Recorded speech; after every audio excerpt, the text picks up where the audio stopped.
Direktur Rumah Sakit Islam Banjarnegara, Dr. Agus Ujianto, MS IMED SPP. Yang saya hormati Dr. Aditya Putra, spesialis neurologi. Yang saya hormati Dr. Taufik, selaku Ketua Tim Non-Trauma, serta rekan-rekan peserta Zoom yang saya hormati pula. Pada kesempatan kali ini, saya akan mencoba memaparkan materi saya yang berjudul stroke.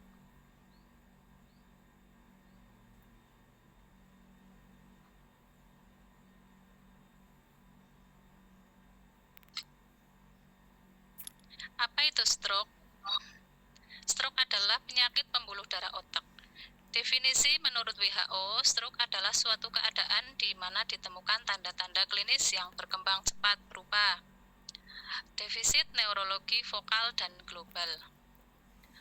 Untuk defisit atau neurologi vokal dan global, untuk gangguan neurologi vokal yaitu gangguan yang menyerang sebagian anggota tubuh. Contohnya yaitu pasien-pasien dengan hemiparesia dextra atau hemiparesia sinistra. Kemudian untuk gangguan neurologi global yaitu gangguan yang menyerang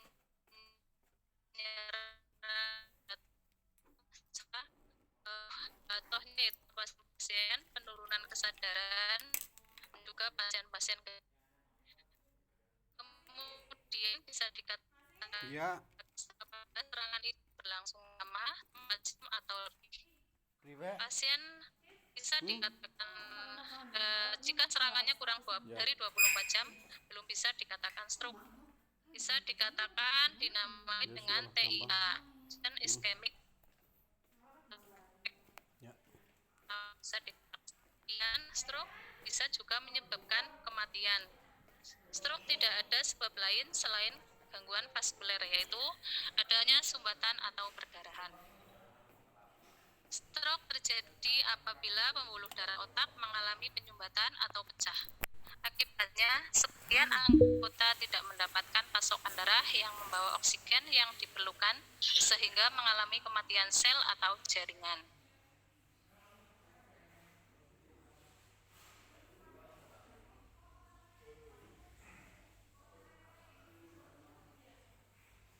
Kemudian yang selanjutnya adalah klasifikasi stroke. Stroke sendiri dibagi menjadi dua, yaitu stroke iskemik atau non-hemoragik, dan yang kedua adalah stroke hemoragik atau stroke perdarahan. Stroke iskemik atau non-hemoragik atau stroke sumbatan di sini juga dibagi menjadi dua lagi, yaitu stroke trombotik dan stroke embolik. Yang pertama adalah stroke trombotik. Stroke trombotik adalah terbentuknya sumbatan di pembuluh darah kecil di otak. Keluhannya biasanya berupa bicara pelo, kelemahan sebagian anggota gerak, dan juga seperti jalan seperti diseret-seret, bisa juga banyak keluhan yang lainnya. Kemudian yang kedua adalah stroke emboli. Stroke emboli adalah sumbatannya merupakan lepasan bekuan darah atau embolus dari jantung. Biasanya terjadi penurunan kesadaran, kelemahan anggota gerak, tetapi lebih parah dari serangan yang trombotik. Serangan ini biasanya sering terjadi pada pasien-pasien dengan gangguan irama jantung seperti atrial fibrilasi. Kemudian yang kedua adalah stroke hemoragik atau perdarahan. Stroke hemoragik atau perdarahan juga dibagi menjadi dua, yaitu subarachnoid dan intracerebral. Perdarahan atau subarachnoid yaitu perdarahan di selaput pembungkus otak. Gejalanya bisa seperti nyeri kepala berat, terus kaku kuduk, juga muncul mual muntah. Juga pasien ini masih bisa sadar. Kemudian yang kedua adalah stroke perdarahan intracerebral. Perdarahan di dalam otak. Keluhan biasanya muntah-muntah berat, penurunan kesadaran, dan pemeriksaan pupil anisokor.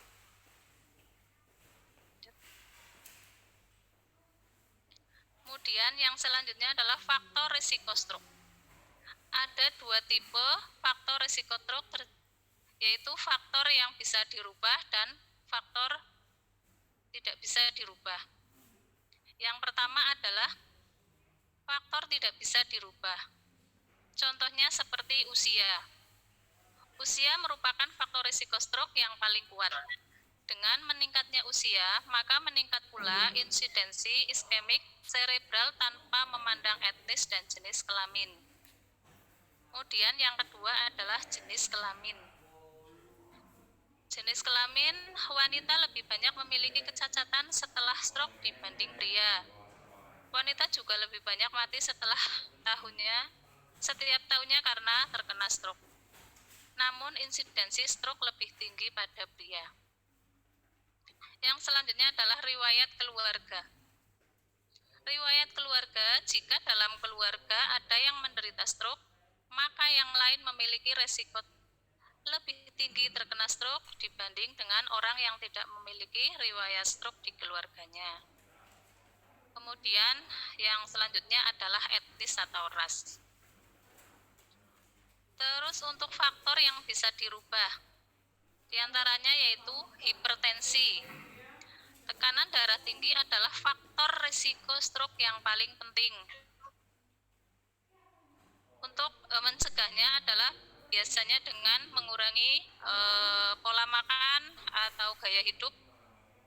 Karena orang yang bertekanan darah tinggi memiliki risiko setengah atau lebih dari masa hidupnya untuk terkena stroke dibanding orang yang bertekanan darah normal. Tekanan darah tinggi menyebabkan stres pada dinding pembuluh darah. Kemudian yang kedua adalah merokok. Merokok bisa dirubah yaitu dengan mengubah pola hidup kita atau kehidupan sehari-hari, yaitu dengan setidaknya mengurangi atau kalau bisa sama sekali tidak merokok, itu bisa mengurangi resiko untuk terjadinya stroke. Kemudian yang selanjutnya adalah diabetes mellitus. Penderita diabetes mellitus mempunyai risiko terkena stroke 2 kali lebih besar. Seseorang yang menderita diabetes mellitus harus mengendalikan kadar gula darahnya secara baik agar selalu terkontrol dan stabil.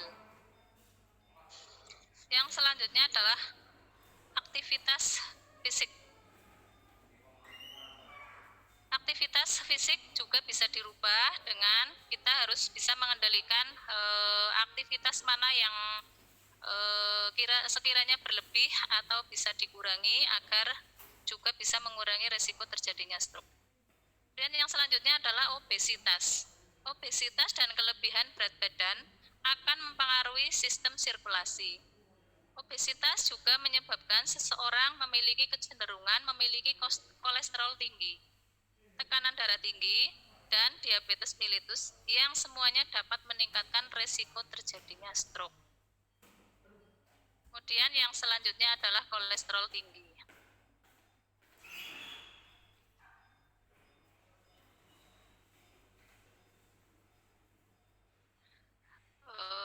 Selanjutnya yaitu manifestasi klinis. Kita harus bisa mengenali setidaknya ada 8 tanda-tanda gejala stroke. Yang pertama yaitu tiba-tiba mengalami kelemahan anggota gerak separuh badan atas sampai bawah. Yang kedua, merasa kesemutan anggota gerak atas sampai bawah. Ketiga, tiba-tiba mengalami penurunan kesadaran dari yang gelisah hingga mengalami koma. Selanjutnya, tiba-tiba bicara pelo atau mulut perot. Yang kelima adalah tiba-tiba tidak bisa bicara sama sekali atau yang kita kenal dengan afasia atau bengong. Terus bisa juga dengan tiba-tiba mengalami buta separuh lapang pandang, yaitu ketika melihat ke depan pada sisi kanan, atau tiba-tiba merasa bingung atau yang disebut gangguan kognitif akut, fungsi intelektual, memori, merasa pusing, berputar seperti vertigo. Jika merasa memiliki salah satu sekian faktor risiko stroke, sangat disarankan untuk melakukan pemeriksaan rutin, bisa seminggu atau sebulan sekali, menjalankan pola hidup sehat, olahraga rutin, menghindari perilaku yang bisa memicu stroke, dan mengikuti petunjuk dokter bagi yang sudah terkena stroke. Di sini ada tips mudah untuk mengenali stroke. Gejala dan tanda-tanda stroke. Ingat slogan, segera ke RS. Yang pertama adalah senyum tidak simetris atau mencong ke satu sisi, tersedak, sulit menelan air minum secara tiba-tiba. Yang kedua adalah gerak separuh anggota tubuh melemah tiba-tiba. Yang ketiga adalah bicara pelo atau tiba-tiba tidak dapat bicara atau tidak mengerti kata-kata atau bicara tidak nyambung. Yang keempat adalah kebas atau baal atau kesemutan separuh tubuh. Yang kelima adalah rabun. Pandangan satu mata kabur terjadi tiba-tiba. Yang terakhir adalah sakit kepala hebat yang muncul tiba-tiba dan tidak pernah dirasakan sebelumnya.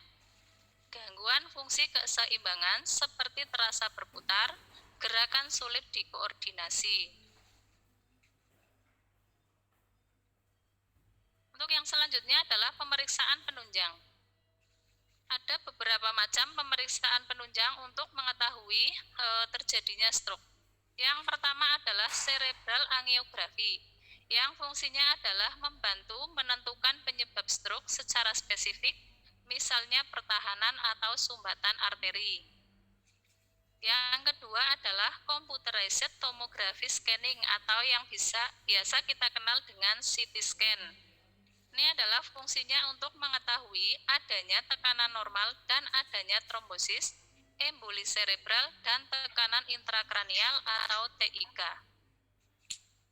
Yang ketiga adalah magnetic resonance imaging atau MRI. Fungsinya untuk menunjukkan daerah infak, perdarahan, malformasi arteriovena.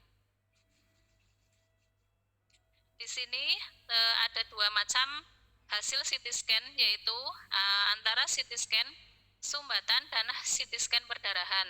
Gambar yang pertama adalah yang terlihat hitam, itu hasil CT scan yang menunjukkan adanya stroke iskemik atau stroke sumbatan.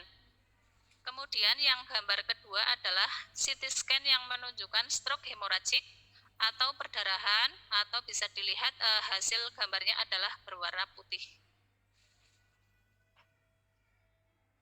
Kemudian pemeriksaan selanjutnya adalah pemeriksaan laboratorium. Pada pasien stroke non-hemoragik meliputi lumbal fungsi, pemeriksaan cairan merah biasanya dijumpai pada perdarahan yang masif. Sedangkan perdarahan yang kecil biasanya warna cairan masih normal atau santokrom. Sewaktu hari-hari pertama itu bisa dilakukan pemeriksaan darah rutin dan pemeriksaan kimia darah. Pada stroke akut dapat terjadi hiperglikemi. Gula darah dapat mencapai 200 mg di dalam serum dan kemudian berangsur-angsur turun kembali. Yang selanjutnya adalah penata laksanaan medis. Untuk terapi yang pertama yaitu terapi trombolitik menggunakan RTPI atau contohnya adalah streptokinase yang berfungsi memperbaiki aliran darah dengan menguraikan bekuan darah. Tetapi terapi ini harus digunakan sebelum 3 jam sejak manifestasi klinis stroke timbul dan hanya dilakukan setelah kemungkinan perdarahan atau penyebab lain disingkirkan.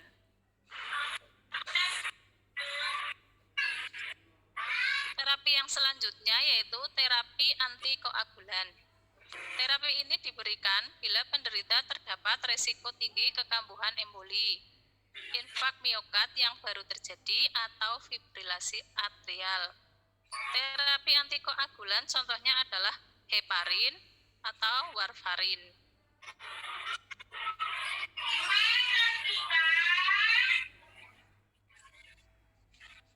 Terapi yang selanjutnya juga anti trombosit seperti aspirin, dipiridamol, atau clopidogrel dapat diberikan untuk mengurangi pembentukan trombus dan memperpanjang waktu pembekuan. Obat-obatan yang termasuk dalam terapi antitrombosit antara lain asam asetil, salisilat, sulfinipirazon, dipiridamol, dan dextran.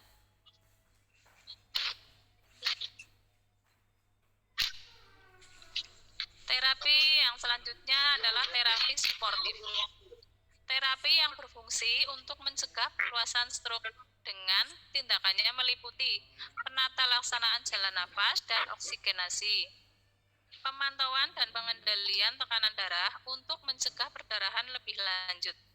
Pengendalian hiperglikemi pada pasien diabetes sangat penting karena kadar gula yang menyimpang akan memperluas daerah infak.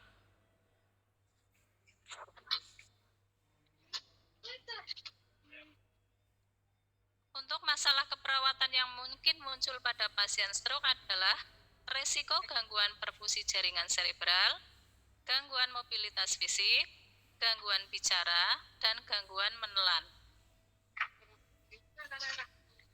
Demikian presentasi dari saya. Mohon maaf bila banyak kekurangan. Terima kasih. Wassalamualaikum warahmatullahi wabarakatuh. Waalaikumsalam warahmatullahi wabarakatuh. Terima kasih atas paparannya Mbak Siti. Demikianlah paparan dari Mbak Siti terkait dengan stroke. Izin membaca terkait dengan stroke di sini, di mana stroke didefinisikan sebagai pecahnya atau terjadi sumbatan pada pembuluh darah, di mana ini akan mengakibatkan kematian sel atau jaringan. Ini stroke diklasifikasikan menjadi dua, yaitu stroke karena iskemik, yang termasuk dalam hal ini adalah non-hemoragik. Kemudian yang hemoragik itu terkait dengan perdarahan. Kemudian yang iskemik juga dibagi dua. Yang pertama adalah terkait dengan stroke iskemik karena trombolitik dan juga embolik. Kemudian terkait dengan stroke hemoragik itu ada dua juga, perdarahan subarachnoid dan intracerebral. Kemudian faktor-faktor yang menjadi resiko dari stroke di sini adalah ada dua faktor. Faktor yang pertama yang bisa dirubah dan yang kedua adalah faktor yang tidak bisa dirubah. Yang bisa dirubah itu terkait dengan kondisi penyakit pasien, hipertensi, ada perokoknya, ada DM, dan juga obesitas. Kemudian yang tidak bisa dirubah salah satunya adalah terkait dengan usia. Kemudian jenis kelamin, di mana wanita mempunyai resiko lebih besar catatnya apabila terpapar stroke daripada laki-laki. Kemudian ternyata dari hasil yang ada penelitian mengatakan adalah pria lebih sering terjadinya resiko untuk terjadi stroke. Kemudian yang tidak bisa dirubah selainnya adalah terkait dengan ras ataupun keturunan. Kemudian tanda-tanda dan gejala yang muncul diantaranya adalah kelemahan anggota gerak, kesemutan, penurunan kesadaran, telo ataupun merot, kemudian apatia, bisa buta, bingung, dan juga vertigo. Kemudian ada slogan yang gampang mudah diingat terkait dengan adanya tips untuk antisipasi terjadinya stroke adalah segera ke RS. Di sini ada slogan untuk menuju ke rumah sakit terkait dengan ada tanda-tandanya yang terkait dengan itu. Mungkin ini yang bisa kita ulas kembali terkait dengan permasalahan stroke pada hari ini.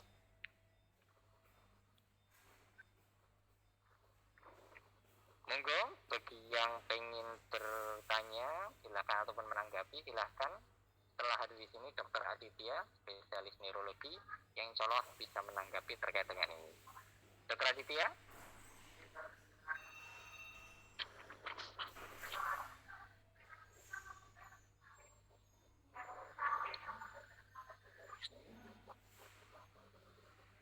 Dr. Aditya, bisa mendengar suara kita, Dok? Ya. Oke.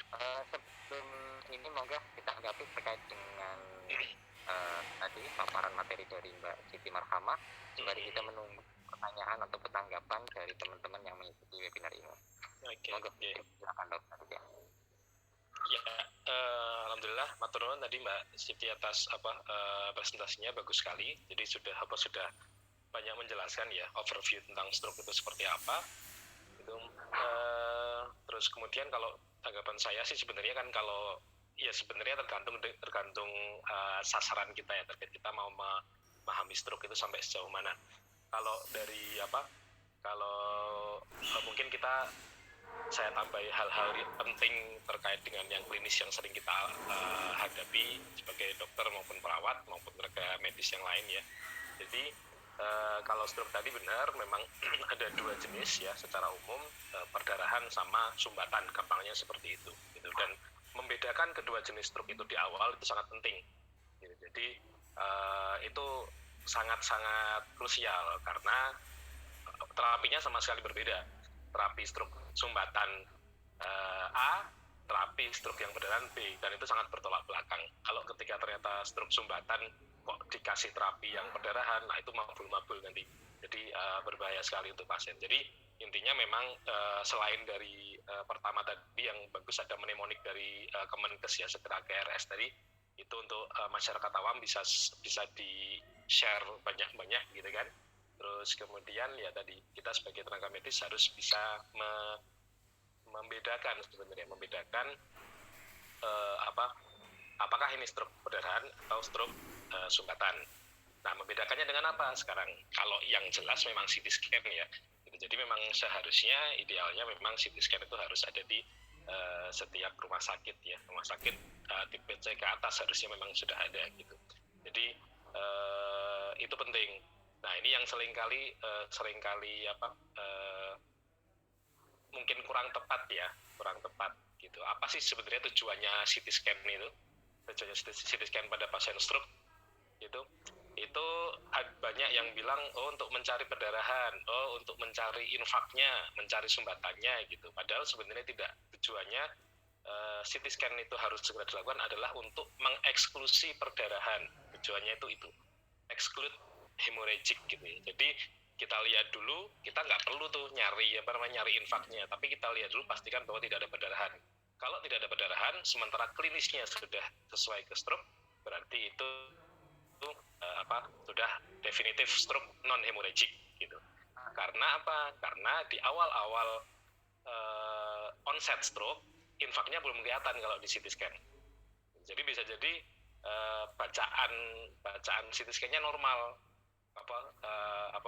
otak dalam batas normal gitu ya. Padahal klinisnya jelas-jelas stroke, hemiparesis sinistra, ada paresis nervus 7, 12 dan sebagainya gitu. Karena memang onsetnya masih awal, infaknya belum kelihatan. Tapi kalau perdarahan itu immediately langsung terlihat. Nah, itu tadi yang disampaikan Mbak Siti. Kenapa pentingnya stroke CT scan harus segera dilakukan? Karena ada tindakan yang namanya RTPA tadi. Itu untuk istilahnya melarutkan lagi sumbatan yang sudah terlanjur terjadi. Itu sayangnya memang jarang banget bisa dilakukan. Jogja itu juga belum ada 10 tahun melakukan.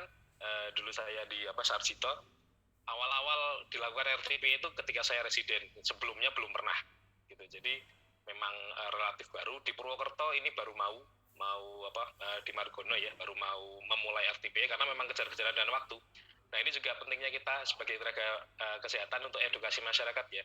Seringkali pasien stroke itu datangnya 3 hari setelahnya, 1 minggu setelahnya gitu. Rembukan dulu sama anaknya gitu ya. Jadi diskusi keluarga apakah si mbah ini yang stroke ini mau dibawa ke rumah sakit atau ke dukun gitu kan. Ke dukun A atau B gitu. Dukun yang putih atau yang hitam gitu dan sebagainya macam-macam. Jadi nah ini yang harus kita kita tekankan nanti. Jadi itu pentingnya CT scan karena itu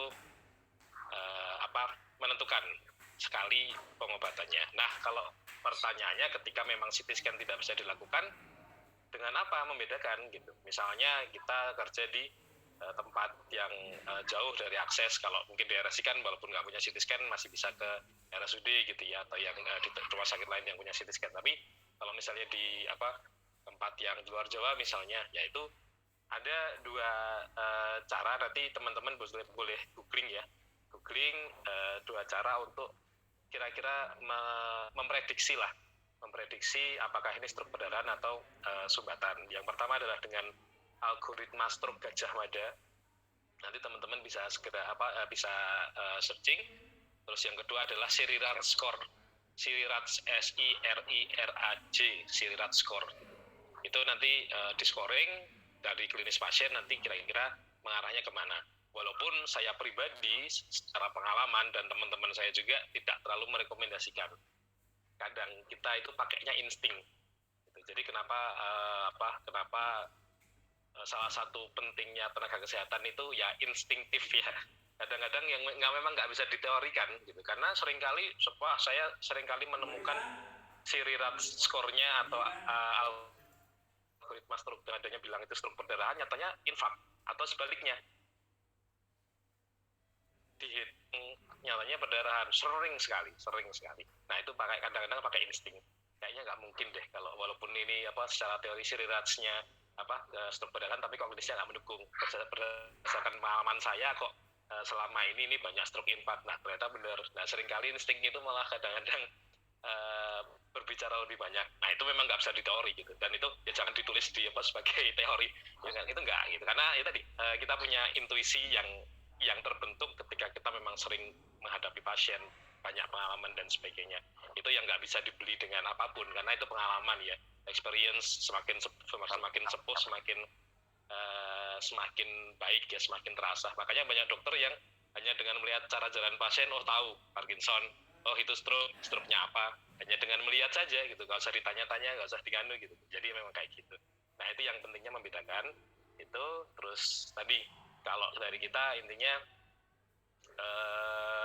tadi sih edukasi pasien, edukasi masyarakat ya, yang penekanan. Kalau teori-teori mungkin kita bisa cari banyak lah, googling banyak tentang stroke macam-macam, jurnal-jurnal banyak. Tapi yang mungkin saya tekankan sambil mungkin sharing, sedih ya, banyak sedih ketika pasien itu tidak mengerti soal stroke kegawatannya gitu.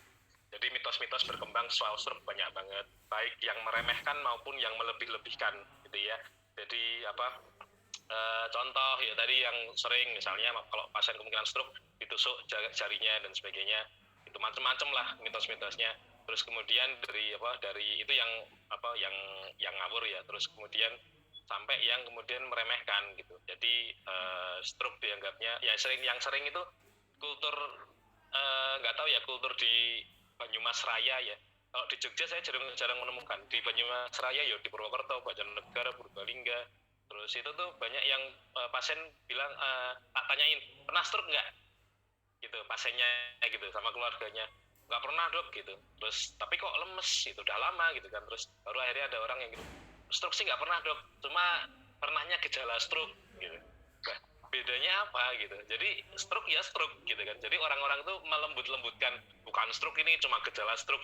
Lawang hemiparesis sinistra ya, bertahun-tahun deh, pelu bertahun-tahun gitu kan, mosok cuma gejala stroke, itu bukan stroke. Nah itu yang seringkali kita harus edukasi gitu. Karena orang-orang yang mengira itu bukan stroke, cuma gejala stroke, akhirnya jadi abai.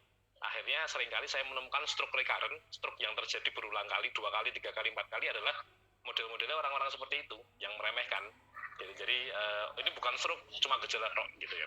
Jadi itu yang penting. Itu mungkin awalan ya. Jadi edukasi pasien nanti mungkin banyak, tapi ini kita sudah ada pertanyaan, nanti lanjut dulu aja nanti. Mungkin gitu, awalan dulu. Terima kasih dok. Ini izin membacakan pertanyaan dok dari Herlina ini. Maaf dok, mau nanya, berapa lama onset stroke sejak serangan masih dapat diobati atau diterapi? Terus bagaimana sebenarnya terapi untuk stroke? Monggo dok tanggapannya. Ya, ini gini, kalau konsepnya stroke itu sebenarnya stroke itu kan sebenarnya kayak sakit jantung ya, sakit jantung koroner ya, dia itu serangan. Jadi kalau di jantung ada heart attack, di di stroke di saraf ada brain attack. Stroke itu brain attack gitu. Jadi tadi terjadi tiba-tiba mendadak gitu kan. Terus itu makanya kalau terjadi seperti itu, ya hal yang paling penting dilakukan adalah segera dibawa ke rumah sakit, seperti mnemoniknya tadi, seperti jembatan keledainya tadi, segera ke RS ya gitu. Nah, berapa lama onset stroke masih dapat diobati diterapi? Ya sampai kapanpun ya bisa diobati dan bisa diterapi, tapi semakin lama kita menunda itu ya jelas efeknya akan semakin tidak optimal gitu. Jadi ketika baru bawa pasien stroke sudah seminggu hemiparesis kok baru dibawa ke rumah sakit, ya jelas outcome-nya secara umum tidak akan lebih baik dibandingkan orang yang baru 3 jam onset langsung dibawa ke rumah sakit gitu. Jadi tidak ada batasan. Kalau sudah seminggu stroke nggak usah dibawa ke rumah sakit, ya nggak gitu juga gitu. Karena ketika sudah terjadi stroke, yang paling penting tadi yang sudah disampaikan di salah satu yang paling penting yang sudah disampaikan di slide adalah mengidentifikasi faktor risiko. Karena itu yang paling penting. Ketika pasien stroke sekali, so what gitu kan. Nah, itu adalah setelah itu kita kenali faktor risikonya, karena biasanya belum teridentifikasi. Banyak sekali ketika saya menemukan pasien hemiparesis sinistra, ditanya, sakit gula mboten Bu? Mboten. Jantung? Mboten. Kolesterol? Mboten gitu. Ternyata setelah dicek kabeh ono, semua ada. Jantungnya ada, gulanya ada, macam-macam gitu-gitu. Karena memang nggak terdeteksi gitu. Baru ketahuan semua. Nah, itu yang harus kita jaga, harus kita terapi agar jangan sampai terjadi stroke lagi di kemudian hari. Itu yang paling penting. Jadi jangan sampai ada pikiran ketika stroke seminggu muspro lah, sia-sia dibawa ke rumah sakit. Enggak, karena kita harus mencari tadi faktor risiko tadi, mengontrolnya agar jangan sampai terjadi stroke lagi. Karena memang orang yang pernah kena stroke sekali sangat rentan kena stroke yang selanjutnya, apalagi kalau faktor risikonya tidak dikontrol, tensi, terus gula darah, terus kemudian kolesterol dan sebagainya itu. Terus bagaimana sebenarnya terapi untuk stroke? Ya tergantung jenis stroke-nya tadi. Jenis stroke-nya perdarahan atau sumbatan gitu. Kalau perdarahan ya tadi tergantung juga banyak hal, perdarahannya di mana, sebesar apa perdarahannya, berapa cc volumenya gitu kan, bagaimana kondisi klinisnya, itu nanti yang menjadi pertimbangan apakah pasien ini perlu dirujuk ke dokter bedah saraf untuk kemudian kraniotomi, evakuasi hematomnya gitu. Terus kemudian tadi kalau misalnya stroke sumbatan, apakah tadi sumbatannya itu karena trombus atau karena yang dari jantung gitu kan. Jadi atrial fibrilasi misalnya, itu berpengaruh banget gitu. Terapinya tergantung dari etiologinya, tergantung juga dari faktor risikonya. Nah, itu nanti sangat-sangat spesifik gitu. Karena beda ya. Makanya kalau stroke itu unik, case by case. Sama-sama misalnya begini. Sama-sama perdarahan katakanlah misalnya kapsula interna gitu, sinistra gitu di salah satu bagian otak gitu. Sama-sama misalnya perdarahannya 20 cc. Pada pasien satu bisa jadi kita merujuk untuk ke bedah saraf, tapi pasien yang lain kita nggak rujuk gitu. Tergantung klinisnya, tergantung banyak hal gitu. Karena tadi salah satu yang paling penting kan klinis ya. Kita bisa saja periksa ini itu sampai tadi angiografi macam-macam, tapi tetap yang jadi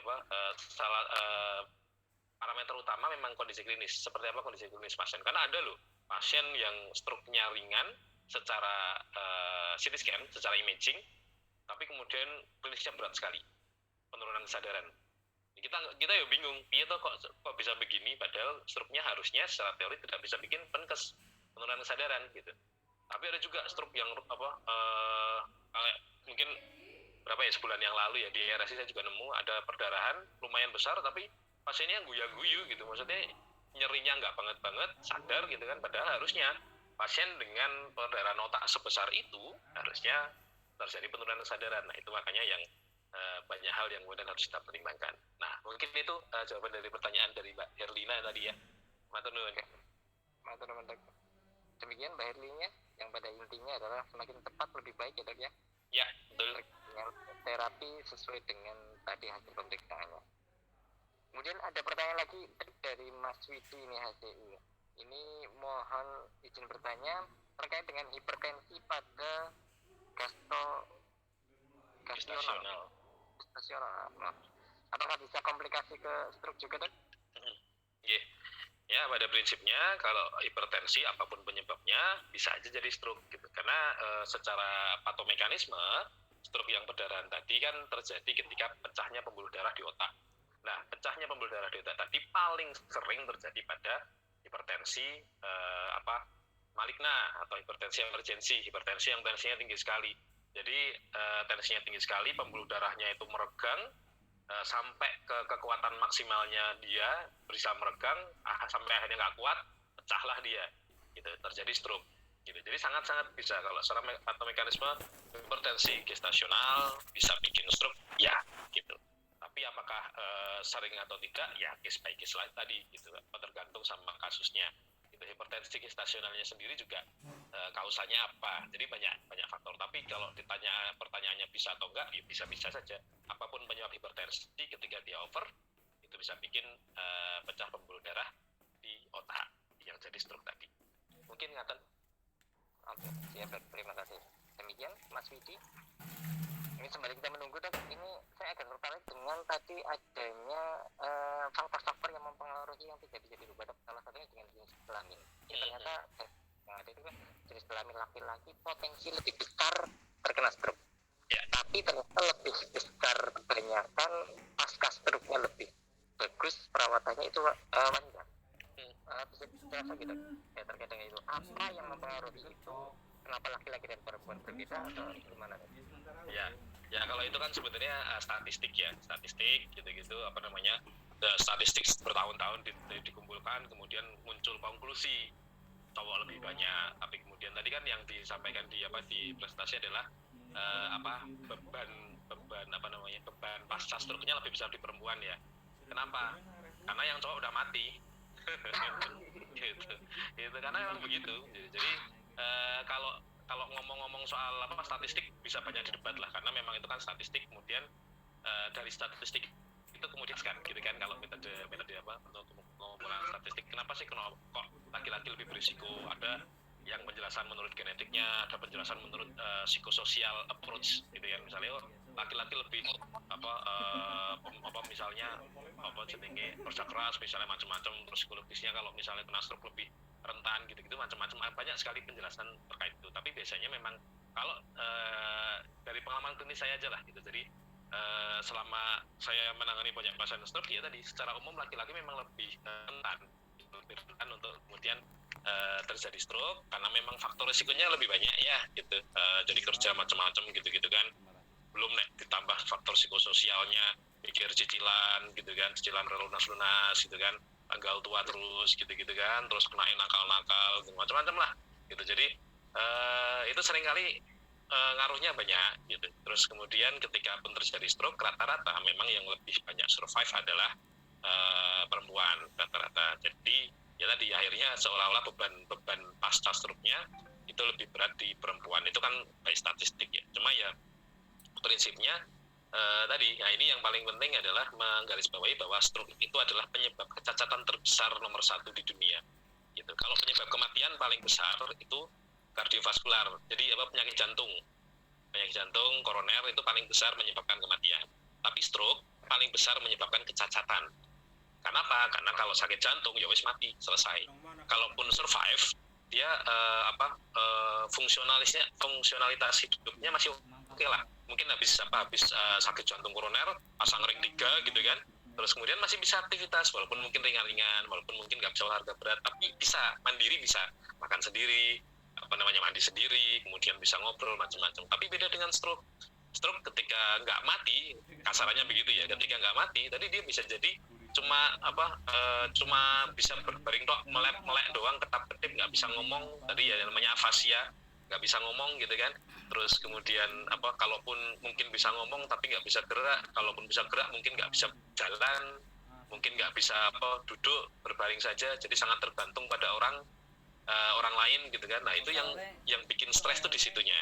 Kenapa ini juga menariknya adalah ini tantangan juga untuk teman-teman perawat juga ya, karena merawat pasien stroke itu luar biasa tantangannya ya, karena bahkan penelitian tentang caregiver stroke itu banyak sekarang. Kalau teman-teman mau cari jurnal ilmiahnya banyak sekali, karena memang beban berat juga bukan hanya pada pasiennya yang kena stroke, yang mengalami sequel namanya ya, sequelae gitu. Jadi jelas sisa stroke, misalnya lupus paru dan sebagainya, tapi juga karena ngefek juga ke caregivernya, ke keluarganya. Yang ngurusin pasien stroke tadi yo stres, yo depresi gitu. Jadi karena memang luar biasa beratnya gitu. Jadi makanya ini yang jadi tantangan gitu. Pasien-pasien stroke itu nggak cuma tentang sembuh atau tidak, mati atau tidak ketika serangan, tapi juga kemudian pascanya itu gimana gitu kan, pasca stroke-nya itu bagaimana. Nah itu yang menarik, nanti pembahasannya akan panjang mungkin. Oke.